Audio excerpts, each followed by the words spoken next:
Huntsville, Texas lies deep in the heart of cattle country.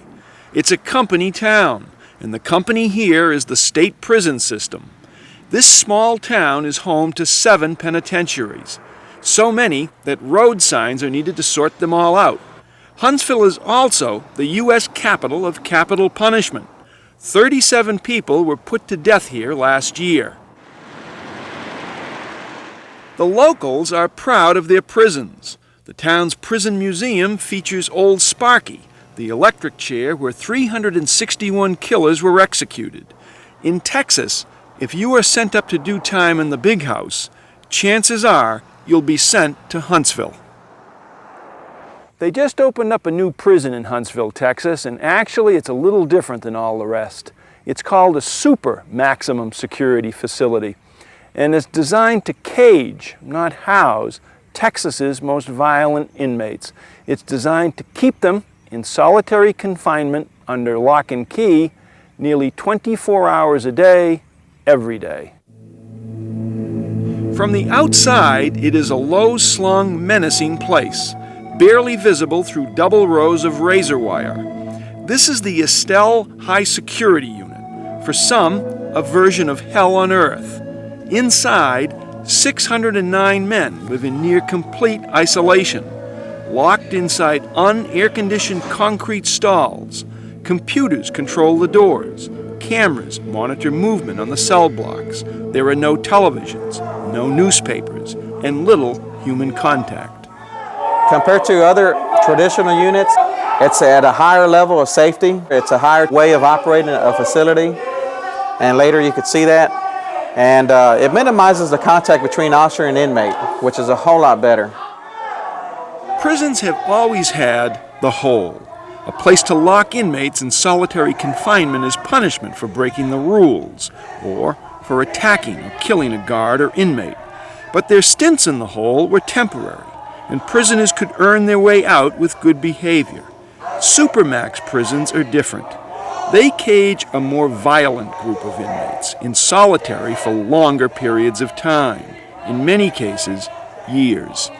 You know, I do not want any of these individuals to live next door to me. I'm pretty sure no one out there in society would like to have any one of these inmates living by them. We have to do something with them. We cannot let them continue to be predators within the walls and hurt innocent people, innocent inmates that are just trying to do their time and go home.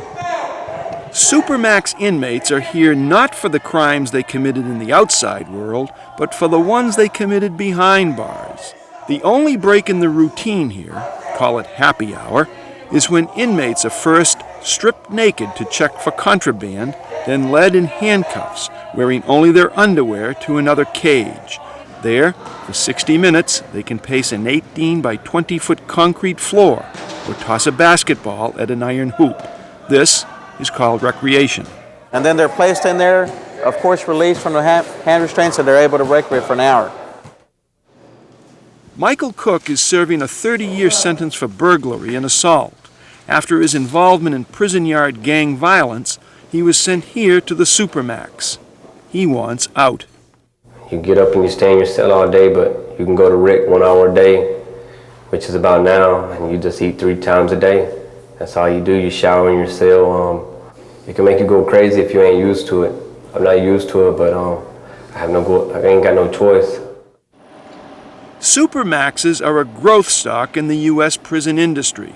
In 2 years, more than 16,000 inmates could be living in solitary confinement facilities like this one. Supporters of the concept believe this is what a prison ought to be. But some critics argue that extreme isolation over time is cruel and unusual punishment that will create more problems than it will solve. Dr. Stuart Gracian is a Harvard Medical School psychiatrist and an expert on the psychological effects of solitary confinement. The people who end up in places like the Supermax facilities are often people who are impulse-ridden, cognitively disturbed, psychiatrically disturbed, and when you put them in a setting which restricts them and restricts their stimulation, what tends to happen is they become more ill over time. They become more disruptive, their thought processes start to deteriorate. For most of us, it is hard to imagine life in solitary confinement. day after day, year after year. But walk into one of the cell blocks here, and the howls of the inmates might give you an idea.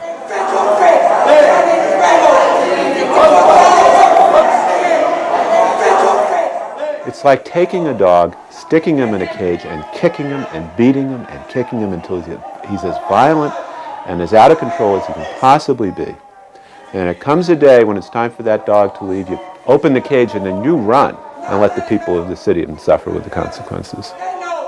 When that inmate gets out, and 95% of them will get out, when they get out, you've pretty much guaranteed that they're going to be as violent and as out of control as you could possibly make them.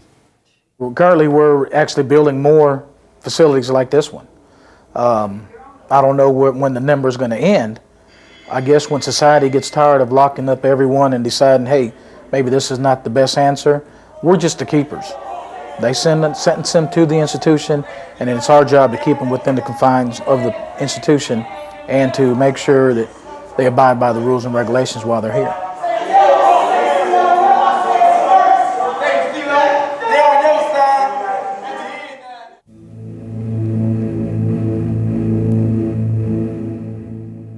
Cold November night in 1995. Nearly 300 inmates in several Massachusetts prisons are rousted from their beds, shackled, and driven before dawn to Logan Airport. There, they are loaded onto a plane and shipped to Texas. A prison building boom in Texas had opened up cell space, and corrections officials in Massachusetts decided to ease overcrowding here by sending inmates there. No one has ever said to the Massachusetts Department of Correction, we have several hundred beds that are available for your use in a facility that's any closer to Dallas. The numbers were right, the facility provided the proper security, and the price was right. The Dallas County Jail, a 16-story brick building downtown, is not designed for long-term incarceration. Prisoners spend their time in 8-man holding tanks, made up of cramped individual cells in a small common area. There are no windows, scant recreation time, and few programs. Robert Vega was shipped to Dallas from MCI Concord, where he had served 10 years of a 20-year sentence for attempted rape and extortion. He says that while most prisoners in Dallas do not want sympathy, they do want to go back. It's a claustrophobic feeling in Massachusetts. I left a single cell. I was able to go to a library. I was able to go to a school program, work programs, or educational programs. It will. If I wanted to go out to the yard, breathe some fresh air, I can do that. You can't do that here. Most of the original group of inmates shipped to Texas 2 years ago have since returned. New transfers have taken their place. Massachusetts officials say they will continue rotating inmates to Texas for 1 to 2 year stints in order to relieve the congestion in our prisons, which are 60% above capacity. But critics charge that while shipping out 300 prisoners does little to ease overcrowding, it does a lot of damage to inmates and their families. The strongest correlate of a prisoner's not recidivating is an intact family unit. When people get out of prison and they've got their families, they tend not to reoffend.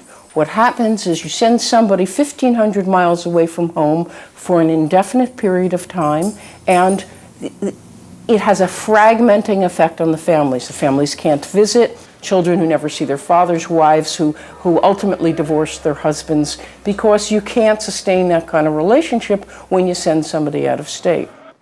Tammy Wright is a 23-year-old mother of 2 from western Massachusetts. Last year, she made weekly trips to MCI Concord so her kids could see their father, who was serving time there for a parole violation.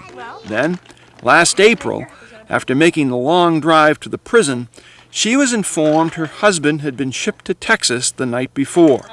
The family has not seen him since. It's definitely wrong. It's definitely wrong. My husband cries a lot on the phone. My son will sit there and tell him he loves them and he misses them, and I get back on the phone and he's crying, and it hurts. It breaks my heart to see that my son's got to sit there and just talk to his father, that he can't see him. My daughter she doesn't know him at all. She won't talk to him. She won't even listen to his voice on the phone. It hurts. I mean, not only him, it hurts me. It really bothers me. It's not right for a little kid to be away from their father. The individuals we're talking about have chosen to commit felonies that got them into prison in the first place. I was not involved in that decision-making process. I get a question, their relationship with families when they make those choices. I believe he should serve the time, and he believes it too. He knows he did wrong. He accepts that. He is paying for it, but he didn't do the crime in Texas. He shouldn't be in Texas. I do feel that we're being punished. It's putting a lot of strain on our marriage. But it appears that as long as Texas is in the business of importing inmates, Massachusetts will be a customer. The latest transfer happened in January, and more prisoners should plan on encountering Lone Star Justice. The choice that we have here is, do we run an overcrowded system that is potentially dangerous to staff and dangerous to those very same inmates?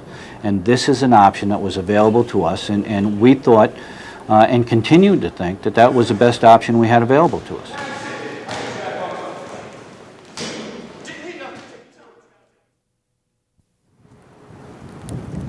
Everything looks the same: the razor wire, the guards, the inmates.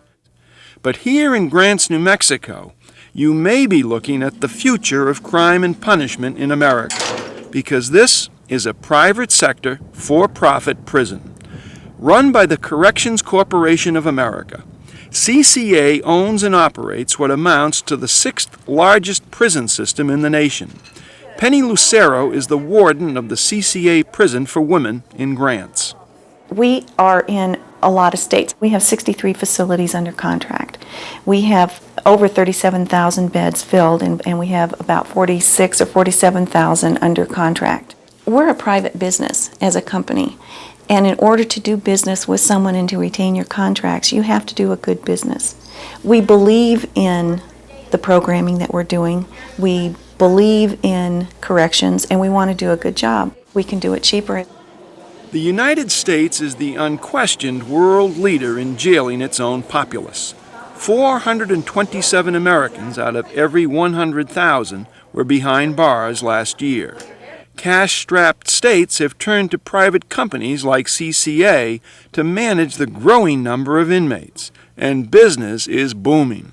Basically, it's a money issue. The states just don't have the money to go out and build prisons. It's excellent business.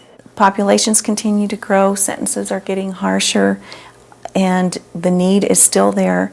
CCA will continue to grow.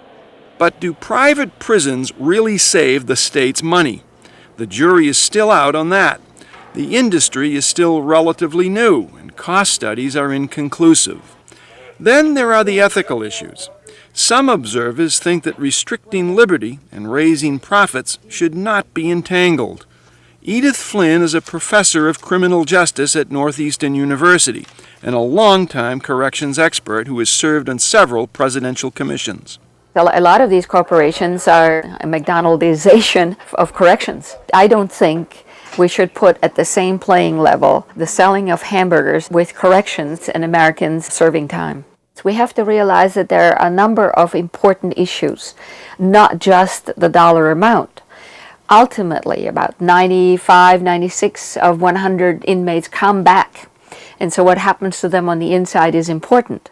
And if you turn them over to privateers who gain for each inmate in terms of per capita income, if they keep them longer, there's profit as opposed to getting them out earlier. I'm worried about the potential for abuses. Privatization advocates got a black eye last August when a videotape of guards attacking inmates at a for-profit prison in Texas aired on national television. The tape, made by prison officials as a training tool, showed guards conducting a raid after one of them smelled marijuana. The crawling inmates were prodded with stun guns, chased and bitten by attack dogs, and sprayed with tear gas.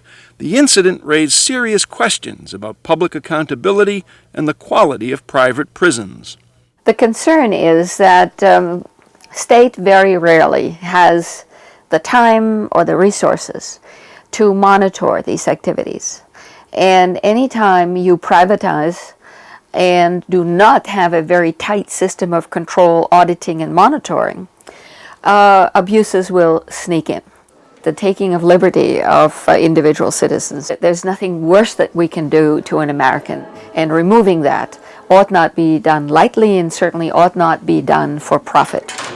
CCA is one of the top 5 performers on Wall Street. Since 1986, the value of its shares has grown at an astonishing rate from $50 million to $3.5 billion, leading some analysts to quip that for this company, crime pays. I believe that the private company can do better because the private company wants to do better. Like I said, the motto of CCA is excellence in corrections, and they believe that. And when you believe something, you work it, and they work their motto.